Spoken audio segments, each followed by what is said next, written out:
I'm a veterinarian, and here's why I don't recommend feeding your dog jerky treats. FANCONI syndrome is a dysfunction of the kidneys in which too much phosphates, amino acids, and glucose are allowed to leak through the proximal renal tubules and into the urine. This disease is progressive, meaning it becomes worse over time, and if left untreated, can result in renal failure, organ dysfunction, and unfortunately death. This rare disease was typically only seen as a congenital disorder of placenta dogs. However, veterinarians started to see it in other breeds of dogs as well. And it turns out the one thing all of these dogs had in common was that they were regularly receiving jerky treats.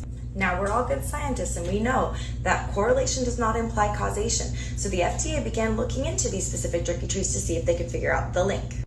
The FDA investigated over 5,000 cases of acquired Fanconi syndrome secondary to jerky treat consumption. They found that the majority of cases were secondary to chicken jerky treats. However, other types of jerky treats also cause this condition in dogs.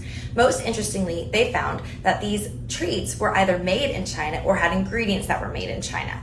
However, they never actually found the specific link. Since the link was never actually identified, these treats remain on the shelves, dog parents can still buy them for their dogs, and dogs are still getting sick today. Therefore, I choose to avoid them because there are other, safer, healthier options for your pets.